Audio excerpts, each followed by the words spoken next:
You meet at the tavern over a pint of beer. The dwarf calls out loudly for another round, yada yada yada. How many D&D stories start at the tavern? It's the oldest cliche in the book, but you know what? It's also a great one. Meeting in a town, adventurers coming together from all walks of life, thronging marketplaces, shady alleys, the town's guard on watch, schools of magic, and wizards' towers galore. What better place to meet than at a tavern? You can find all manner of adventure there. So we've brought you the Red Roc Tavern. This wonderful STL file is available in a Kickstarter right now. If you'd like to learn how to paint this amazing piece of scenery, stay tuned. Now, weary travelers, sit back, pull up a pew, throw a coin to your bard, and listen to the tale of adventure.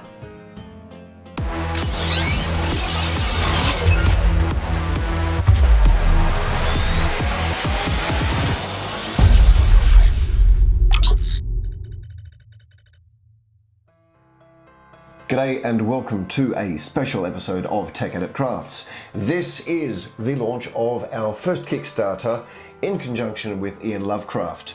So what does that mean? Well, Patreon is where we've normally been delivering STL files. We're going to change that up a little bit now and try and get more support for Anala. So this Kickstarter is a pay what you want for the medieval RPG tavern, or as I'm calling it, the Red Roc Tavern. The basic pledge level is this watchtower here, which if you have backed Ian's work before, you will recognize this is that flaming watchtower from Tale of Two Cities, and it is a wonderful tower to match up with any fantasy board. This, however, this is the Red Roc Tavern. I'm stoked with how this has come out. Designed by Ian, this fully detailed model is exquisite, but it's also being done at a 28mm scale level. How do you get this? Pledging on the Kickstarter at the $18 level will get you this STL file. Bear in mind there's no physical product for this. It is just the STL. I know that it does sound a bit like a sales pitch, but I would love to see as many people as possible back this Kickstarter. It's not so much myself or Ian that you are actually supporting. We are supporting Anala. It's incredible to me how much support has actually come forward for this. I really do thank everybody who has supported the Kickstarter so far. You guys, you rock. You really do rock. Yep, sorry. Okay. All right, the Red Roc Tavern. Let's get back to that. It is multi-level. There's two roof parts which print separately. Then you have two first floor sections which print separately. They are single piece though, and the doors are separate. Then two balcony parts, and it's actually two pieces which I have glued together for the base level, and all the doors can function. That's something that I absolutely love about Ian's style, where you can actually pin the doors and have them moving. You could glue them in, but why go to that effort when you've got doors that you can actually have moving? There are stretch goals. Depending on how much we get for this Kickstarter, you might get more in this campaign. There are things like a well. This is absolutely beautiful. You've got fences. There is also this cute little outhouse. That's really cool. I think this is very similar to the one that Ian had for, I think it was the Frost. But that one was slightly larger and it actually expanded out so you could actually see inside. This prints as a solid piece. We have a little cabinet to go in one of the rooms. We have a crate. You can never have enough crates and barrels for your D&D. That's something that's always useful. You have a little barrel table, a barrel bench, and they sit on the side there. That's pretty cool. You have a barrel with tabletop, so a barrel table, and then these tiny little stools which print upside down, and that actually makes everything in this set printable without supports. You do not need supports in anything here. Last three items We have two sets of shelving, one empty, one with bottles and, well, I've painted them up as terracotta steins, but you can paint them up as pewter steins, whatever, in a little bag. And lastly, this little bookcase, which I've painted up. There's another bookcase inside that, that tavern as well, but that all prints as one piece. If you would like to support another, jump on over to Kickstarter. I'll put the link in the description down below. It will still actually be running until late September, and it's a really worthwhile cause to help fund an organization that helps disabled people. That's a real just feel-good moment. So if you are interested in helping that, jump on over to Kickstarter and back the Red Roc Tavern. Look up Tech Addict Crafts and you'll find it. Other than that, sit back, enjoy the tutorial on how to paint the Red Roc Tavern, and I'll see you at the end. Cheers. After printing all the pieces out, I have given them a Zenithal highlighting spray, which is a black, then a white over top. All the parts are ready for painting. I'm starting with a darker grey, which I'm mixing with black, white, and just a little bit of burnt umber. This will give some difference to the other pieces that I have painted, just making them a little bit darker, but also a slightly different texture to the stone with that brown added in. Every piece of stonework across the entire model will get this grey as a base coating.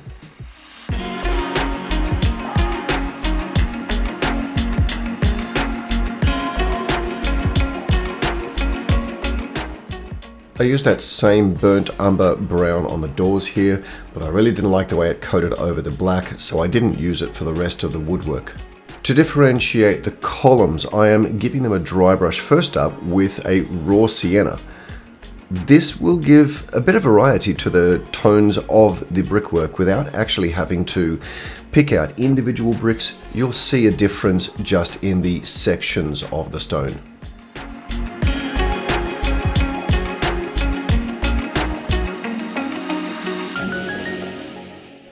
Then dry brushing that raw sienna over the doors. Grey dry brush over all of that now, and it'll tie it all together. This grey is much lighter than the one that I started with, and it's more in line with the greys that I would normally start with.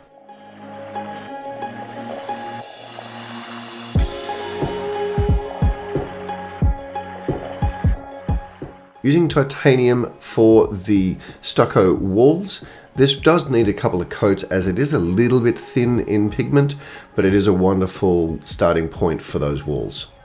You may be wondering where the name the Red Roc came from. Well, a rock in D&D is a giant eagle-like monster, but the Red Roc is also a nod to Uluru. I was painting this during NAIDOC week, so incorporating the colours of the Indigenous flag really just seemed like a good idea. So a red roof for the tavern, the Red Roc, the whole ethos of this just really appealed to me to just give that nod to the Indigenous culture here in Australia. So take two for the burnt umber. This is the Leni Decorator Acrylics, but even this one, I'm not happy with the way that it's coming out. So I go back to the trusty old house paints. Good coverage, good pigment, and in bulk. Let's go. All the timber work gets this colour.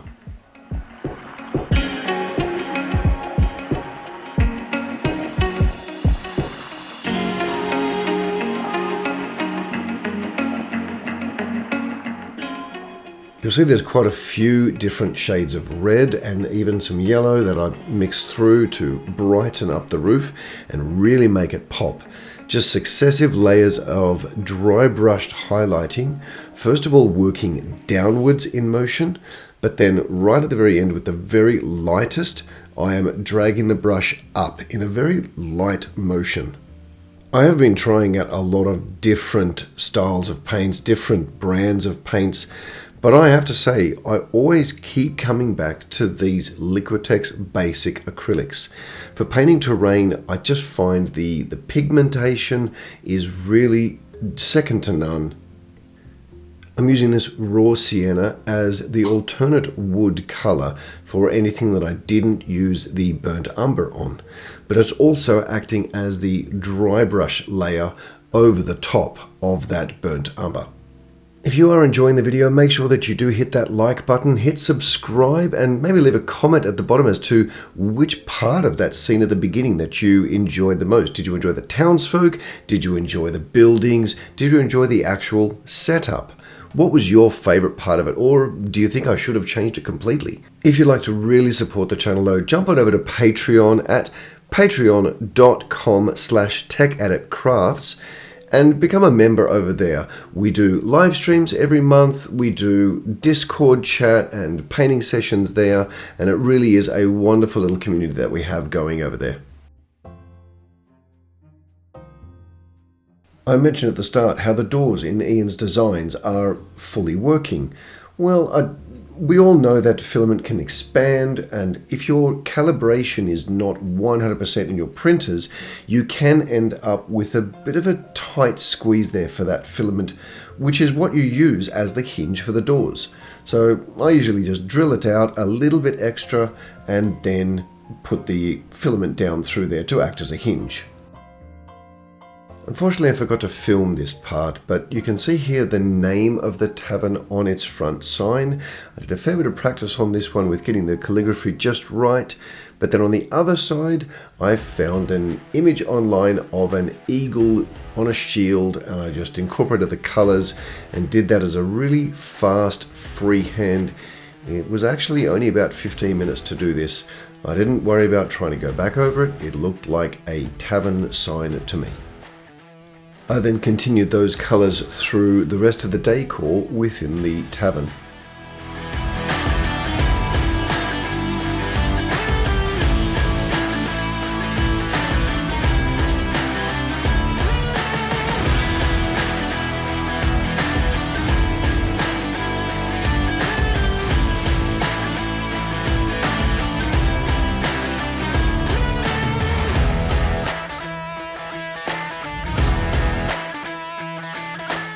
Why are we doing this Kickstarter?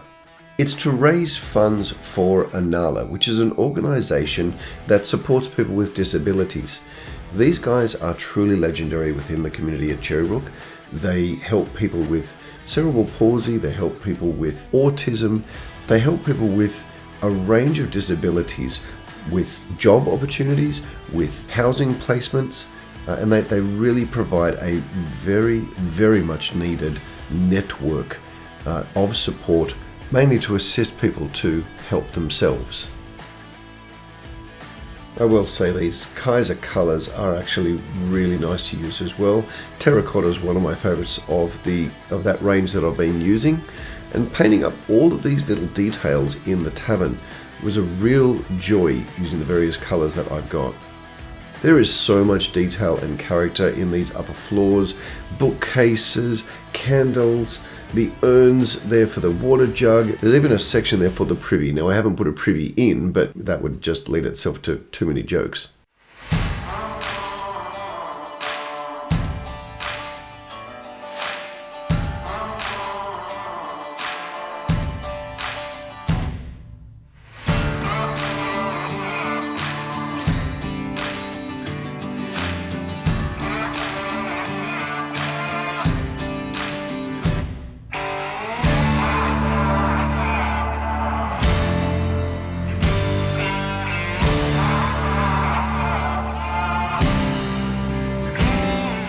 Now you don't have to stick this together, but doing so means that when you are transporting it from your side bench onto your table as you're playing, you have that peace of mind that the bottom layer is secure.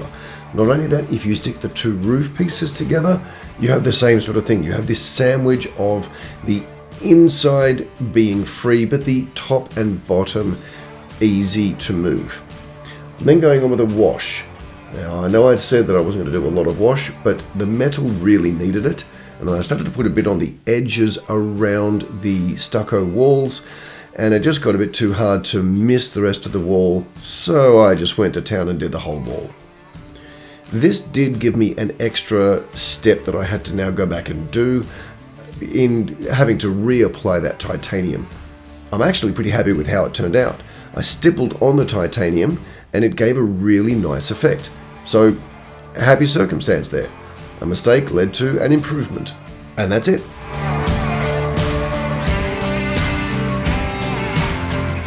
So there you have it, the tutorial for Red Roc Tavern.